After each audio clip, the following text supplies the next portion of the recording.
কিছু কিছু সম্পর্ক রক্তের সম্পর্কের চাইতেও অনেক বেশি হয়ে থাকে। রক্তের সম্পর্কের মাঝে মাঝে মাঝে দেখা যায় ফাটল ধরে যায়, আর এই টাইপের সম্পর্কগুলোর মাঝে না কখনো ফাটল ধরে না। এরা যে ভালোবাসে নিঃস্বার্থভাবেই ভালোবাসে। এরা কাউকে ভালোবাসলে মন প্রাণ উজাড় করে ভালোবাসে। তেমনই একটি ভালোবাসার গল্প আজকে আপনাদের সাথে শেয়ার করব। কে সেই ভালোবাসা, কে আমাকে এত এত বেশি ভালোবাসা দিয়ে আপন করে নিয়েছে, কার বাসায় গিয়েছিলাম আমি সেই ভালোবাসা কুড়োতে, সেটাই আপনাদের সাথে আজকে আমি শেয়ার করব। আর পুরোটা সময় জুড়ে যদি থাকেন তাহলেই কিন্তু আপনারা দেখতে পাবেন আমি কার বাসায় গিয়েছিলাম, কে আমাকে এতটা আপন করে তার কাছে ডেকে নিয়েছিল। আশা করছি পুরোটা ভিডিও জুড়ে থাকলে আপনারা দেখতে পাবেন, আপনাদের কাছেও ভালো লাগবে, এতটুকু গ্যারান্টি আমি দিচ্ছি। চলুন তাহলে কি কি করেছি, কোথায় গিয়েছি ঈদের এই 2টা দিন, সেগুলো আপনাদের সাথে শেয়ার করছি। আসসালামু আলাইকুম, কেমন আছেন সবাই? মারিয়াস লাইফস্টাইল চ্যানেল থেকে আমি মারিয়া আবারও চলে এসেছি নতুন আরও একটি ভিডিও নিয়ে। আশা করছি আপনারা সবাই অনেক বেশি ভালো আছেন। পবিত্র ঈদ উল ফিতরের শুভেচ্ছা জানিয়ে আজকের ভিডিওটি শুরু করে দিয়েছি। ভিডিওটি শুরু করেছি ঈদের প্রথম দিন থেকে। ঈদের প্রথম দিন থেকে দ্বিতীয় দিন পর্যন্ত কী করেছি টুকিটাকি অল্প অল্প করে ভিডিও শ্যুট করে রেখেছিলাম, সেইগুলোই আপনাদের সাথে আমি শেয়ার করছি। ভিডিও শুরুতেই দেখতে পেলেন আমি চটপটি রান্না করার জন্য মটরের ডালটাকে সেদ্ধ করে নিয়েছি, ডিম আলু সেদ্ধ বসিয়ে দিয়েছি। আর অন্য দিক থেকে সকালে এই যে 2 ধরনের সেমাই রান্না করেছিলাম। খুব যে বেশি কিছু করেছি সেটা না, একদম হালকা পাতলা কিছু একটা করেছিলাম। ভেবেছিলাম যে দুপুরে একটু ভারী খাবার রান্না করব। সেই সময়টা আমি আসলেই পাইনি। এই যে দেখতে পাচ্ছেন একটু খিচুড়ি রান্না করেছি, ভুনা খিচুড়ি, গরুর মাংস ভুনা করেছি, আর 2 ধরনের সেমাই করেছি। পাশাপাশি কিন্তু পুরো বাসাটাকে সুন্দরভাবে ঈদ উপযোগী করে একটু সাজিয়ে গুছিয়ে নিয়েছি। টেবিলের ক্লথটাকে চেঞ্জ করে দিয়েছি। তারপরে হচ্ছে আমি পুরো বাসাটা সুন্দরভাবে একটু ক্লিন করে নিয়েছি। এই যে ডিপ ফ্রিজের ওপরে যে কভারটা আছে সেটাও কিন্তু দিয়ে দিয়েছি। তো সব কিছু মিলিয়েই আমার বেডরুমটাকেও সুন্দরভাবে আর কি ক্লিন করে নিয়েছিলাম, যার কারণে আমি অমন করে না সময় করতে পারিনি। আর এই যে বাচ্চাদেরকেও রেডি করে দিয়েছি। এখানে রাইমা রাইয়ান ওরা কিন্তু খুব বেশি মন খারাপ করেছিল, কারণ গ্রামের বাড়িতে যাওয়া হয়নি, সেই কারণে ওদের মনটা অনেক অনেক বেশি খারাপ ছিল। তার পরবর্তীতে মেয়েকে সাজুগুজু করার জন্য অনেকগুলো জিনিস সামনে দিয়েছি। তো মেয়ে মানুষ সাজুগুজু পেলেই আসলে মনটা ভালো হয়ে যায়। ওরও সেই একই অবস্থা, সাজুগুজু করার পরে কিন্তু ওর মনটা অনেক বেশি ভালো হয়ে গিয়েছিল। এরপর চলে এসেছি আমার বেডরুমে। তো ঈদ উপলক্ষে বেডরুমটাকে কিভাবে সাজিয়েছি সেটাই আপনাদের সাথে শেয়ার করছি। আমি জানি আপনাদের কাছে হয়তোবা অত বেশি ভালো লাগবে না, তবে আমার কাছে না নতুন বিছানার চাদর বেডে যদি বেছানো হয় আমার কাছে এত এত বেশি ভালো লাগে। কিনতে গিয়েছিলাম অন্যরকম একটা বেডশিট, গত ভিডিওতে আপনাদের সাথে শেয়ার করেছি। এই বেডশিটটা আমি নিয়ে এসেছি। তো যেটা কিনতে গিয়েছিলাম, আমার তো হোয়াইট কালারটা খুবই পছন্দ, আমার ম্যাক্সিমাম চাদর হচ্ছে হোয়াইট কালারের। তো সেটা আর পাইনি। পরবর্তীতে যখন এই বেডশিটটা আমি দেখেছি, এটা দেখলাম যে মার্কেটে একদম নতুন এসেছে, আর ডিজাইনটা দেখেই ভালো লেগেছে। ভাবলাম যে মাঝে মাঝে একটু অন্যরকম কালারের বেডশিট ব্যবহার করা আসলে দোষের কিছু না। তো এই বেডশিটটা নিয়েছি। তো এটা সুন্দরভাবে একটু বিছিয়ে দিয়েছিলাম। এর পরবর্তীতে লম্বা চড়া একটা ঘুম দিয়েছি আমরা সবাই মিলে, কারণ রোজা থেকে আমরা সবাই খুব বেশি ক্লান্ত ছিলাম। খিচুড়ি খেয়ে তারপর আমরা 10টা সাড়ে 10টার দিকে ঘুমিয়েছি, আর দুপুর ঠিক 3টা বাজে উঠেছি। খাবার কিন্তু অর্ধেকটারও বেশি রয়ে গিয়েছিল, এই কারণে দুপুরে আর কোনো রান্নাবান্নাই করা হয়নি। তো চটপটি যে রেডি করে রেখেছিলাম, দুপুরে যখন ঘুম থেকে আর কি উঠেছি, ওঠার পরবর্তীতে আপনাদের ভাইয়া বলল যে চটপটিটাই দাও আমাদেরকে, ওইটাই খেয়ে নিই। বাচ্চারা কেউই আর কি কোনো কিচ্ছু খাবে না, যে কারণে আমি এখন এই যে চটপটিটাকে রেডি করে নিচ্ছি। মটরের ডালটা তো আগেই আমি সেদ্ধ করে রেখেছি, আলু ডিম সেটাও সেদ্ধ করে রেখেছিলাম। আর এখানে হচ্ছে শসা কুচি, তারপর কাঁচামরিচ কুচি, পেঁয়াজ কুচি সব কিছু দিয়ে দিয়েছি সাথে। আর এই যে চটপটি মশলাটা, এটা কিন্তু আমি বাসায় তৈরি করেছি। তো সেই মশলাটাও আমি পরিমাণ মতো দিয়ে দিলাম, একটু চিলি ফ্লেক্স দিয়ে দিলাম, আর সেই সাথে টকটা রেডি করে রেখেছিলাম সেটাও দিয়ে দিয়েছি। হোমমেড যে কোনো খাবারই আসলে অনেক বেশি স্বাস্থ্যকরও হয়, সেই সাথে কিন্তু অনেক অনেক বেশি টেস্টি হয়। তো সব কিছু একসাথে করে আমি এই যে চটপটিটাকে রেডি করে নিচ্ছি। আর আমার হাতের চটপটি বরাবরই আপনাদের ভাইয়ার অনেক বেশি পছন্দ, সে কিন্তু খুব বেশি পছন্দ করে আমি চটপটিটা আর কি তৈরি করলে। আর এখানে এখন হচ্ছে ডিম সেদ্ধ করে রেখেছিলাম, সেটা গ্রেট করে একটা এখন দিয়ে দিচ্ছি, পুরোটাই দিয়ে দিলাম। আর বাকি যে একটা আছে সেটা আমি যখন সবাইকে সার্ভ করে বাটিতে বাটিতে দিয়ে দেব, তখন হচ্ছে উপর থেকে একটু জাস্ট সাজিয়ে তারপর পরিবেশন করে নেব। এই তো তৈরি হয়ে গেল মজাদার চটপটি। আমি জাস্ট একটু টেস্ট করে দেখছিলাম, লবণের পরিমাণটা একটু কম ছিল, তো পরবর্তীতে আমি লবণও অ্যাড করে নিয়েছি। তো লবণ দিয়ে ভালোভাবে মিশিয়ে আমি কিন্তু এই যে বাটির মধ্যে দিয়ে দিচ্ছি। আর এখানে দেখতে পাচ্ছেন ফুচকা দিয়েছি। ফুচকাগুলো আসলে আমি নিজে বানাইনি, এগুলো কিনে নিয়ে এসেছিলাম। তো কিছুটা পরিমাণ ফুচকা ভেঙে দিয়ে এরপর কাঁচামরিচ, শসা, পেঁয়াজ কুচি দিয়ে উপর থেকে কিছুটা পরিমাণ ডিম আমি গ্রেট করে দিয়ে দিচ্ছি। তৈরি হয়ে গেল চমৎকার চটপটি রেসিপি। অসম্ভব রকম মজার হয়ে থাকে। তো আমি দেখা যায় ঈদের আগেই রেসিপিটা শেয়ার করি আমার কুকিং চ্যানেলে। তো এই বছর তো সময় করে উঠতে পারিনি, সেই কারণে আর শেয়ারও করা হয়নি। যাই হোক, এই যে দেখতেই পাচ্ছেন আমরা কিন্তু খাবার খেয়ে দিয়ে তারপর চটপটি খেয়ে আর কি বিশেষ করে বসেছি। তো আপনাদের ভাইয়া বলল যে দারোয়ানের জন্য একটু সেমাই আর চটপটি দিয়ে দাও। দারোয়ান কাকা তারপরে আরও একজন কেয়ারটেকার আছেন বাসায়, তাদের জন্য দিয়ে দিতে বলল। তো আমি বাটিতে করে সুন্দরভাবে যে দিয়ে দিলাম। তো আপনাদের ভাইয়া আর কি নিয়ে গেল। আর এখন যে ভিডিও ফুটেজটা দেখতে পাচ্ছেন সেটা হচ্ছে ঈদের দ্বিতীয় দিন, মানে গতকালকের ভিডিও ফুটেজ। তো গতকালকে আমরা কোথায় গিয়েছিলাম সেই ভিডিওটাই আপনাদের সাথে শেয়ার করব। আসলে জীবন চলার পথে অনেকের সাথেই দেখা হয়েছে, কথা হয়েছে, অনেকের সাথে মিশেছি। তো প্রত্যেকটা সময় দেখা যায় আমার এমন এমন মানুষের সাথে, কিছু কিছু মানুষের সাথে পরিচয় হয় যাদের আমি কখনোই মন থেকে ভুলতে পারি না। তাদের মধ্যে এই যে ইউটিউব প্ল্যাটফর্মে এসেছি আমি যখন কাজ করার জন্য, তাদের মধ্যে অনেক অনেক আপুদের সাথে আমার এত সুন্দর পরিচয় হয়েছে। অনেক আপুদের এত এত বেশি ভালোবাসা পেয়েছি, যারা আসলে বিনা স্বার্থে আমাকে অনেক অনেক বেশি ভালোবাসা দিয়েছেন, অনেক অনেক বেশি সাপোর্ট করেছেন। তাদের কথা আসলে কখনোই ভোলার মতো না, ভুলতে পারবো না। সেই ইউটিউব জার্নির প্রথম থেকেই অনেক অনেক ভালোবাসার আপুরা আমার সাথে ছিলেন, আমার পাশে ছিলেন, যেগুলো আমি আপনাদের সাথে অনেক সময় অনেক ভিডিওতে শেয়ার করেছি, বলেছি। তো অনেক আপুদেরই চ্যানেল আছে, পেজ আছে, তাদের মধ্যে তো অনেকেই ভালোবাসা দিয়েছেন, আবার অনেকের সাথে খুব ভালো একটা সম্পর্ক আমার তৈরি হয়েছে। তবে যাদের চ্যানেল নেই, যারা আসলে কোনো পেজও নেই, তারা যে একদম বিনা স্বার্থে ভালোবেসেছেন, তাদের কোনো স্বার্থ ছাড়াই যে আমাদেরকে সবসময় সাপোর্ট দিয়ে যাচ্ছেন, এরকম আমি কয়েকজন আপুর কথাই বলতে পারবো। তবে কন্টিনিউয়াসলি যারা এই কাজগুলো করে যাচ্ছেন তাদের মধ্যে দুইজন আপুর কথা না বললেই না। তো প্রথমেই বলবো আমাদের সবার প্রিয়, সবার ভালোবাসার শ্রদ্ধেয় প্রিয় লিপি আপু, যাকে আমি হার্ট আপু বলে ডাকি। এই আপুটা তো আমাকে কন্টিনিউ সাপোর্ট করেন।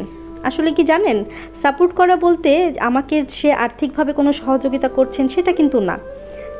তারা যে সময় করে, তাদের এত এত ব্যস্ততার মাঝ থেকেও তারা যে সময় করে ভালোবেসে আমাদের ভিডিওগুলো প্রতিনিয়ত দেখছেন আর কমেন্টের মাধ্যমে আমাদেরকে এত বেশি উৎসাহ যোগাচ্ছেন, আমাদের কাজের গতিটাকে বাড়িয়ে দিচ্ছেন, সেগুলো আসলে না বললেই না। সেগুলো না বললে নিজেকে খুব বেশি অপরাধী মনে হবে। তো তারই মধ্যে একজন হচ্ছেন লিপি আপু, যে কিনা বিনা স্বার্থেই রাত জেগে আমাদের ভিডিওগুলো দেখছেন, আমাদেরকে সাপোর্ট করছেন, আমাদেরকে কাজে উৎসাহ যোগাচ্ছেন। আর একজন হচ্ছে হানি মধু আইডি থেকে হানি আপু, মানে বিথি আপু, যাকে আমি হানি আপু বলেই ডাকতে বেশি স্বাচ্ছন্দ্য বোধ করি। তার ভালোবাসার কথা আমি যদি বলি, আমি কোনোভাবেই শেষ করতে পারবো না। যেদিন থেকে আপু আমার ভিডিও দেখা শুরু করেছেন, ঠিক সেই দিন থেকে আপু আমাকে এত এত বেশি ভালোবাসছেন, এত এত বেশি সাপোর্ট দিচ্ছেন। আমার দুইটা চ্যানেলই কিন্তু আপু কন্টিনিউয়াসলি দেখে যাচ্ছেন। তো আমার কুকিং চ্যানেলে মোটামুটি 1000-এর মতো ভিডিও হবে, আমার লাইফস্টাইল ভ্লগিং চ্যানেলে প্রায় 250-র মতো ভিডিও হবে। তো সেই আপুটা আমার দুইটা চ্যানেলের ভিডিও রাত জেগে, তারপর তিনি ছোটোখাটো একটা বিজনেস করেন তার হাজব্যান্ডের সাথে। ম্যাক্সিমাম সময় তিনি কিন্তু সেইখানেই থাকেন, তার শপে থাকেন। তো আপু দেখা যায় সেইখানে বসেও কিন্তু আমার ভিডিওগুলো দেখছেন, শুধু দেখছেনই না, লাইক কমেন্টও করছেন। তো এই যে ভালোবাসাগুলো, এগুলো আসলে কোনো কিছুর সাথে না পরিমাপ করা কোনোভাবেই সম্ভব না। আর আপুর সাথে যখন থেকে পরিচয় হয়েছে, কোনোভাবেই আপুর সাথে কন্ট্যাক্ট করতে পারিনি, খুব ইচ্ছে ছিল। তো যাই হোক, ভালোবাসার প্রিয় আপু, সে কিন্তু ঠিকই আমাকে খুঁজে নিয়েছেন, আমার সাথে প্রতিনিয়ত যোগাযোগ করছেন। তো এই আপুটা আমাকে সবসময় তো কমেন্টের মাধ্যমে এত বড় বড় কমেন্ট করেন, আর এত আমি ইন্সপায়ার হয়ে আপুর এই কমেন্টগুলো পড়লে তার স্বপ্ন আমাকে নিয়ে আকাশ ছোঁয়া। জানি না কোনো দিন আপুর সেই স্বপ্নের জায়গাটায় আমি পৌঁছাতে পারবো কি না। পারি আর না পারি, আপুর যে ভালোবাসাগুলো পাচ্ছি এটাই কম কিসে বলুন তো। আপু আমাকে 2 দিন আগ থেকেই ফোন দিয়ে বলছেন যে আপু, আমার ঈদের প্রথম দিনেও আমি আমার শপে থাকবো, আর দ্বিতীয় দিনটা আমি আপনার জন্য রেখেছি। আমার ঈদ হবে কিন্তু দ্বিতীয় দিন, আপনি অবশ্যই আমার বাসায় আসবেন। এটা কিন্তু সে প্রথম রমজান থেকে আমার সাথে যখনই কথা বলছে তখনই বলছে, আপু অবশ্যই আপনি আমাদের বাসায় আসবেন যদি আপনি ঢাকাতে থাকেন। তো আপুর সেই ডাক বা ভালোবাসাটাকে আমি কোনোভাবেই উপেক্ষা করতে পারিনি। আমার দুইটা বেবি অসুস্থ থাকা সত্ত্বেও এত দূর দীর্ঘ 11 কিলোমিটার পথ জার্নি করে চলে এসেছি ভালোবাসার টানে সেই ভালোবাসার প্রিয় আপুর বাসায়। আপুর বাসায় এসেছি আর আপুর বাসাটাকে আপনাদের সাথে শেয়ার করব না, সেটা কি করে হয় বলুন তো। আমার মতো কিন্তু অনেক আপুরাই তীর্থের কাকের মতো বসে আছেন কখন হানি আপু মানে বিথি আপুর বাসাটাকে আপনারা দেখবেন। বিথি আপু কীভাবে আছেন, কোথায় থাকছেন সেটা আপনারা দেখবেন। আপুর বাসাটা হচ্ছে বসুন্ধরাতে, তো আমরা সেইখানেই গিয়েছিলাম। চলে এসেছি আপুর সুখের স্বর্গে। সত্যি কথা বলতে এটাকে আমি সুখের স্বর্গই বলবো। আর আসার পর থেকে এই যে দেখতেই পাচ্ছেন একটার পর একটা খাবার সে কিন্তু সার্ভ করেই যাচ্ছে, খাবারের ডালি সাজিয়ে রেখেছে। এত ব্যস্ত একটা মানুষ আমার জন্য আজকে তার সবটাকে বন্ধ রেখে দিয়েছে। ভাইয়াকেও সে বলেছে বাসায় থাকার জন্য, তো ভাইয়াও ছিল বাসায়। তারা যখন জুম্মার নামাজের জন্য বাহিরে গিয়েছে আমি সেই ফাঁকে ভিডিওটা শ্যুট করে নিয়েছি। মাশাআল্লাহ, আপুটা দেখতে যেমনটা কিউট তার বাসাটাকেও এত সুন্দর পরিপাটি করে গুছিয়ে রেখেছে। আপনাদেরকে আমি শুধু জাস্ট একটু দেখাচ্ছি নাস্তার প্রিপারেশন কত কিছুর আয়োজন করেছিল আপু। আমি এই ভিডিও ফুটেজটা ধারণ করার জন্য লোভ সামলাতে পারছিলাম না।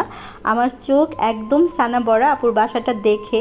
এত কিউট করে পরিপাটি করে আপু গুছিয়ে রেখেছেন, এই জায়গাটা আমার সবচাইতে বেশি ভালো লেগেছে। সুন্দর কিছু মানি প্ল্যান্ট, তারপর হচ্ছে ইনডোর প্ল্যান্ট দিয়ে আপু এই জায়গাটাকে বা এই কর্নারটাকে সাজিয়েছেন, সেটা তো আপনারা দেখতেই পাচ্ছেন। ভীষণ রকম ভালো লাগছিল। তারপর হচ্ছে আপুর ছোট্ট কিচেনটার মধ্যে ঢুকলেই না শান্তি অন্যরকম একটা ভালো লাগা কাজ করে। আপনাদের সাথে চলুন আমি একটু করে শেয়ার করছি। কি যে পরিপাটি আর একদম স্নিগ্ধতায় ভরা ছিল আপুর বাসাটা। গেলেই অন্যরকম একটা স্বর্গীয় অনুভূতি প্রকাশ পাবে আপুর বাসাটা যখন আপনারা ঢুকবেন। এই যে আপুর কিচেনটা, ছোট্ট কিচেনটাতে কোনায় কানায় একদম ছোট ইনডোর প্ল্যান্ট দিয়ে সাজিয়েছেন। আর আমরা তো আসলে আমাদের কুকিং চ্যানেলের জন্য আমরা সিরামিকের অনেক জিনিসপত্র দিয়ে আমাদের কিচেনটাকে গাদি করে রেখেছি, ওইভাবে করে আপুর মতো সাজিয়েও রাখতে পারিনি। কিন্তু আপু এত রুচিশীল এবং শৌখিন একজন মানুষ, যেটা আমি বললে একদমই কম হয়ে যাবে। আপনারা নিশ্চয়ই খেয়াল করেছেন প্রত্যেকটা জায়গাতে আপুর হাতের নিপুণ ছোঁয়ায় একদম সজ্জিত আছে। কি যে ভালো লাগা কাজ করছিল সেটা আমি কোনোভাবেই ভাষায় প্রকাশ করতে পারবো না। কিউট জিনিস দিয়ে আপুর কিচেনটাকে এত সুন্দরভাবে আপু সাজিয়ে রেখেছেন। আপনাদের সাথে আমি আরও অনেক কিছু শেয়ার করব, আপনারা পুরোটা সময় জুড়ে আমার সাথে থাকলে কিন্তু দেখতে পাবেন। ভিডিওটা যদিও বড় হয়ে যাবে, তবে আমি কোথাও না একদম কাটছাট করে ভিডিওটা শেয়ার করছি না।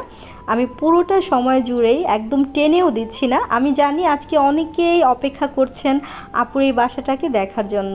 আমি আপনাদের সবার জন্য হানি আপুর বাসাটা দেখিয়ে দিচ্ছি। যেমনই সুন্দর করে আপু তার বাসাটাকে পরিপাটি করে সাজিয়ে গুছিয়ে রেখেছে, তেমনই কিন্তু আমাদের মিষ্টি প্রিয় হানি আপুটাও এত কিউট জিনিস দিয়ে আপু তার বাসাটাকে আর কি সাজিয়ে রেখেছেন। আপনাদের দেখলেই ভালো লাগবে। প্রত্যেকটা জায়গাতে আছে তার ইনডোর প্ল্যান্ট থেকে শুরু করে আর্টিফিশিয়াল ফ্লাওয়ার সব কিছুই। এটা হচ্ছে হানি আপুর একটা বেডরুম। আপু এই বেডরুমটাকে আমাদের জন্য সাজিয়ে রেখেছেন। আপু তো আমাদেরকে আসতেই দিবে না, সেই সাথে আমার ছেলে মেয়ে দুইটা কিন্তু আসবেই না। তারা বলছিল আরও 2টা দিন আন্টির কাছে থেকে যাবে। তো আমি আপুর এই বেডরুমটাকে একটু দেখাচ্ছি। আপুর আসলে 2টা বেডরুম আছে। তো একটা বেডরুম হচ্ছে এটার মধ্যে আপু সব কিছু সুন্দরভাবে পরিপাটি করে গুছিয়ে রেখেছেন। আর আরও একটা বেডরুম আছে, সেটার ভিডিও ফুটেজ আপনাদের সাথে আর ধারণ করলাম না, কারণ আপুর যত বিজনেসের প্রোডাক্টগুলো আছে সেগুলো কিন্তু সবই হচ্ছে আপুর ওই রুমটাতে আছে। ওইটা একদম সুন্দরভাবে গুছিয়ে রেখেছেন। তারপরেও আমি ওইটা যেহেতু আপুর পার্সোনাল একদম বিজনেস ভিত্তিক একটা বেডরুম, সেই কারণে সেটা আর আমি আপনাদের সাথে শেয়ার করলাম না। এটা হচ্ছে আরও একটা বেডরুম। ভাইয়াও কিন্তু খুব করে বলছিল যে আপনাদের ভাইয়াকে আর কি, আমি তো ভাইয়ার সামনে যাইনি। আপুও খুব পর্দায় থাকেন, আপু আসলে কোনো পুরুষ মানুষের সামনে ওইভাবে করে যান না। তো আমিও যাইনি, আমিও দেখিনি, তবে আপনাদের ভাইয়া আমাকে বলেছে যে ভাইয়া বলছিল আপনারা তো 2 দিন থাকবেনই, সেইভাবে করেই কিন্তু আপনাদের ভাবি বেডরুমটাকে সাজিয়ে গুছিয়ে রেখেছে। আপনাদের পাওয়ার পরে যে ও কী পরিমাণ খুশি হয়েছে সেটা তো দেখতেই পাচ্ছেন। সে যে কি পাগলামিগুলো করছিল আপনারা আসবেন বলে, আমার তো মাথা খেয়ে ফেলছিল। সেই সাথে বলছিল যে ঈদ উপলক্ষে তো আসলে দোকানপাট সব কিছু বন্ধ, ওইভাবে করে কোনো কিছুই না সে করতে পারেনি তার মন মতো। এত কিছুর আয়োজন করেছে, তারপরেও মনে হচ্ছে যে তার মন মতো কিচ্ছু করতে পারেনি। তো নাস্তার এত কিছু আয়োজন করেছিল, আমি কিন্তু সব কিছু টেস্টও করতে পারিনি, অল্প অল্প কিছু কোনো রকম খেয়েছি। আর এখন এই যে দুপুরের জন্য হচ্ছে কাচ্চি রেডি করেছিল আপু, তো সেই কাচ্চিটাই বাচ্চাদের খাইয়ে দিচ্ছিলাম। আর আমার দুই ছোট বাচ্চার সাথে এখানে হচ্ছে আপুর একমাত্র ছেলে আব্দুল্লাহ, ওকে আপনারা এই যে দেখতেই পাচ্ছেন। আব্দুল্লাহ হচ্ছে এত এত বেশি খুশি হয়েছিল, সে তো হচ্ছে ওদেরকে আসতেই দিবে না, সেই সাথে বলছিল যে আমি ওদের সাথে খেলা করব, আর আমার বাচ্চারা তো ওকে পেয়ে একদমই যাবে না, এত এত বেশি খুশি ছিল। আর বাসায় আসার পরে অনেকটা সময় চলে গিয়েছে, এখন আপনাদের সাথে ভালোবাসার মানুষটার বাসা থেকে তো চলে আসতে মন চাচ্ছিল না, আর আপুও কিন্তু আমাকে একদমই ছাড়তে চাচ্ছিল না। তারপরেও কিছু করার নেই, আসলে আমি লিওকে বাসায় রেখে গিয়েছিলাম। বাসায় যদি লিওকে রেখে না যেতাম হয়তো বা আমি থাকতাম আপুর বাসায়। আমার সত্যি বলছি একদমই আসতে মন চাচ্ছিল না, আর আপু আমাকে ছাড়তে দিচ্ছিল না। অনেক কষ্ট করে সে বারবার আমাকে জড়িয়ে ধরছিল। তারপর আসার সময় আপু, আমি যখন বাসায় গিয়েছি আপুর সুতি একটা ওড়না আমাকে গায়ে দেওয়ার জন্য দিয়েছিল, তো আমি বললাম তোমার ওড়নাটাকে আমি নষ্ট করে ফেলেছি।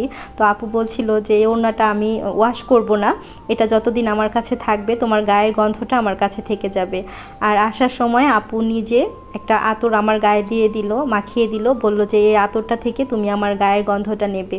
আসলে সত্যি বলছি আমার খুব কান্না পাচ্ছে।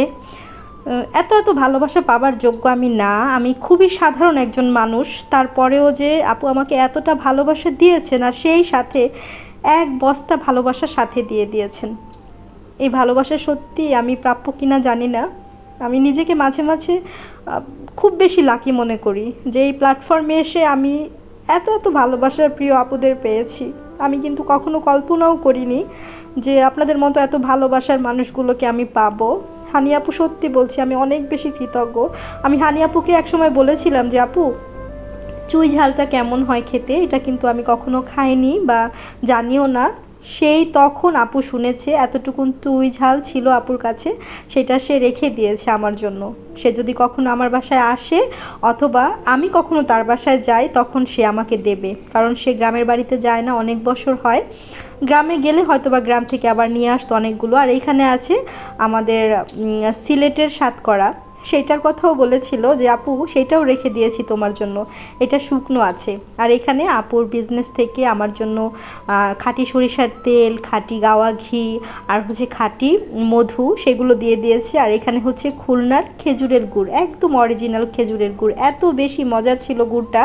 আমি টেস্ট করেছি, আপনাদের ভাইয়াকেও টেস্ট করিয়েছি। তো এইগুলো কিন্তু আপু আমাকে দিয়ে দিয়েছে। আর এখানে আমার বাচ্চাদের জন্য ছোট্ট কিউট দুইটা দেখতে পাচ্ছেন কাপ, এগুলো দিয়েছে। আর পাশাপাশি আমাকে আরও কি দিয়েছে আপনাদেরকে আমি সবই দেখাবো। তো ওই যে বললাম প্রত্যেকটা কিউট জিনিস আপু আমাকে বলছিল তুমি এটা নিয়ে যাবে আপু, এটা নিয়ে যাও। আপুর মাটির জিনিসপত্রের একটা বিজনেস আছে, তো আপু বলছিল যে মাটির কিছু জিনিসপত্র আমাকে সে মানে এমনভাবে বলছিল যে আপু তুমি এইটা নিয়ে যাও, ওইটা নিয়ে যাও। তো আমি নিতে চাইনি, আমি বললাম যে আপু এত ভারী, এগুলো নিয়ে আমি কিভাবে যাব। আর সবচাইতে অবাক হয়ে যাবেন যে সে আমাকে না প্রতিনিয়ত বলতো যে আপু তুমি তোমার ডাইনিং টেবিলটার জন্য মিররের একটা ট্রে কিনো। তুমি আমাকে সে রমজানের সময় বলেছে যে ঈদ উপলক্ষে আমার তরফ থেকে তোমার জন্য গিফট থাকবে, তুমি যে কোনো অনলাইন পেজ থেকে সেটা যত দামি হোক না কেন তুমি কিনে রাখো, আমি তোমাকে গিফট করব। তো আমি বলছিলাম যে না আপু কখনোই সম্ভব না, যদি তোমার কখনো মনে হয় যে তুমি আমাকে দিবে তুমি আমার বাসায় এসে দিয়ে যাবে। কিন্তু সেই পাগলটা যে কাণ্ডটা করেছে আমি যাওয়ার পরে না অনেক বেশি হতবাক হয়ে গিয়েছি। কেন গো, কেন তুমি আমার জন্য এরকম করলে বলো তো? আমি আসলেই খুব বেশি আপসেট হয়ে গিয়েছিলাম যে আপু আমি আসলে ভাষা খুঁজে পাচ্ছিলাম না, এটার জন্য আমি মোটেও প্রস্তুত ছিলাম না। আপু আমাকে বলেছে তোমার জন্য আমি একটা ডাইনিং টেবিলের জন্য গিফট রেখেছি, সেটা যে এরকম একটা সারপ্রাইজ হবে সেটা আমি ভাবতেও পারিনি। আর এখানে এই যে দেখুন আমার মেয়ের জন্য আমি হোয়াইট কালারের ড্রেস কিনেছি, সেই জন্য সে কিন্তু কানের জিনিস, তারপর হচ্ছে গলার একটা নেকলেস, এগুলো দিয়েছে। আমার জন্য একটা ব্রেসলেট দিয়েছে, তারপর হচ্ছে আরও দুইটা ব্রেসলেট দিয়েছে বা চুড়ির মতো দেখতেই পাবেন আপনারা, সেগুলো দিয়েছে। আর বলছিল যে আপু তুমি যখন ভিডিও শ্যুট করবে তুমি সব সময় এগুলো পরে তারপর হচ্ছে ভিডিও শ্যুট করবে। তো আমি বলছিলাম মজা করে যে আমি যে এগুলো পরে ভিডিও শ্যুট করব এগুলো তো হচ্ছে যদি রং উঠে যায়, বলছে যে না রং উঠবে না, তারপর যদি রং উঠে যায় তোমার জন্য আমি আবার পাঠাবো। আর এখন যেই ঘড়িটা দেখতে পাচ্ছেন এটা কিন্তু তার হাতে পরা ছিল, সে তার হাত থেকে খুলে আমাকে জোর করে আমার হাতে পরিয়ে দিয়েছে। আমি বারবার বলছিলাম যে না আপু প্লিজ এই কাজটা তুমি করো না, আমি কোনোভাবেই তো নিতে চাইনি, আমি আমি কোনোভাবেই নিতে চাচ্ছিলাম না, কিন্তু সে নাছোড় বান্দা, আমাকে নিতেই হবে। এটা না নিলে সে আমার উপরে অনেক বেশি কষ্ট পাবে। ছেলেটাও বারবার বলছিল যে হ্যাঁ আন্টি তোমাকে নিতেই হবে। তো আমার আসলে আর কিছুই করার ছিল না, বাধ্য মেয়ের মতো আমি নিতে বাধ্য হয়েছি। আর এখন যে জিনিসটা আপনাদের সাথে শেয়ার করব, সেই জিনিসটার জন্যই কিন্তু আমাকে সে বারবার করে বলছিল যে আপু প্লিজ তোমাকে আসতেই হবে, তুমি না এলে কিন্তু একদমই হবে না। এই যে সেই জিনিসটা বের করছি আপনাদের সাথে। আপনারাই বলুন তো, এই ভালোবাসা আমি আসলে কিসের সাথে পরিমাপ করব? কোন জিনিসটার সাথে পরিমাপ করলে আমি এই ভালোবাসার প্রতিদান দিতে পারবো? আমার কাছে তো মনে হয় আমি আসলে কোনো কিছুর সাথেই না পরিমাপ করতে পারবো না। কি একটা পাগলামি করেছে, যেটা আমি শুনে আরও বেশি কষ্ট পেয়েছি। সেটা হচ্ছে আপু আমাকে বলেছে ভাইয়া তাকে ঈদে শপিং করার জন্য কিছু টাকা দিয়েছে, সে সেই টাকাটা দিয়ে আমার জন্য এই গিফট কিনে নিয়েছে। এটা আমার জন্য কতটা দামি সেটা আমি আপনাদেরকে কোনোভাবেই বলে বোঝাতে পারবো না। জিনিসটি অবশ্যই অনেক বেশি এক্সপেন্সিভ, অনেক বেশি দামি, তবে এটা আমার কাছে আমার জীবনের মনে হচ্ছে যে শ্রেষ্ঠ একটা উপহার। এটা আমার প্রিয় ভালোবাসার মানুষের ভালোবাসার একটা উপহার। আপু আমাকে বারবার বলছিল এটা খুব সুন্দরভাবে নিয়ে যেতে। আপু এটা যাতে কোনোভাবেই কিছু না হয়, আমার মধু, ঘি, সরিষার তেল নষ্ট হয়ে যায়, যাক নষ্ট হলে পড়ে গেলে আমি সেগুলো আবার তোমার জন্য পাঠিয়ে দেব, আর এটা তুমি খুব যত্ন করে নেবে। আপু তোমার কথাই কিন্তু আমি অনেক যত্ন করে জিনিসটাকে নিয়ে এসেছি। আপু জানি না তোমার এই মূল্যবান জিনিসটাকে আমি কোন জায়গায় স্থান দেব, কোথায় রাখবো। আমার রাখার মতো সেরকম জায়গাও কিন্তু আমার বাসাতে নেই। তো অনেক অনেক ভালোবাসা, কৃতজ্ঞতা প্রকাশ করছি। আর প্লিজ আপনারা সবাই আমার এই ভালোবাসার প্রিয় আপুটার জন্য দোয়া করবেন, মন খুলে মন থেকে দোয়া করবেন। আপু যেমন ভালো মনের মানুষ, আল্লাহ পাক তার সাথে কিন্তু ভালো মনের একজন জীবনসঙ্গী মিলিয়ে দিয়েছেন। আপু ভাইয়া আর আব্দুল্লাহ বাবাটার জন্য অনেক অনেক দোয়া রইল। তো তাদেরকে আমি দাওয়াত করে এসেছি, ইনশাল্লাহ কোনো একদিন আপু হয়তো আমার বাসাতেও আসবেন, তখনও আপনাদের সাথে আমি শেয়ার করব। তো আপুর এই ভালোবাসার কাছে আমি চিরকৃতজ্ঞ, চিরঋণী হয়ে থাকবো। আসলে আমি কিছুই করতে পারিনি আপুটার জন্য। আপনারা সবাই দোয়া করবেন যাতে করে আপুর সাথে আমার এই ভালোবাসার বন্ডিংটা সারা জীবন এমনই থাকে, কারো যেন নজর না পড়ে আমাদের ভালোবাসার মাঝে। আপু তোমার জন্য মন থেকে অনেক অনেক দোয়া রইল, তোমার পরিবারের জন্য মন থেকে অনেক অনেক দোয়া রইল। আর এখন যে ভিডিও ফুটেজটা দেখতে পাচ্ছেন, আপুর বাসা থেকে যখন এসেছি নিচে এসেই দেখতে পেলাম যে আমার ছোট ভাই গ্রামে গিয়েছে, যেই ভাইটার ওয়াইফের বেবি হয়েছে। তো ওর শ্বশুর চাচ্ছিল আমাদের গ্রামের বাড়িতে সে মিষ্টি নিয়ে যাবে, প্রায় আধা মণ মিষ্টি নিয়ে গিয়েছে আমাদের বাড়িতে। তো সেই মিষ্টি আমি তো গ্রামে যাইনি, আমার মা কী করে আমাকে রেখে সেই মিষ্টিটা খাবে। মা কিন্তু ঠিকই সেখান থেকে আবার মিষ্টি পাঠিয়ে দিয়েছে, পান সুপারি জর্দা নিয়ে গিয়েছে। তো আমি মাঝে মাঝে একটু পানও খাই, সেটাও আপুর সাথে আজকে বলে হাসাহাসি করছিলাম। তো আম্মা কিন্তু পান সুপারি জর্দা সেগুলো আমার জন্য পাঠিয়ে দিয়েছে।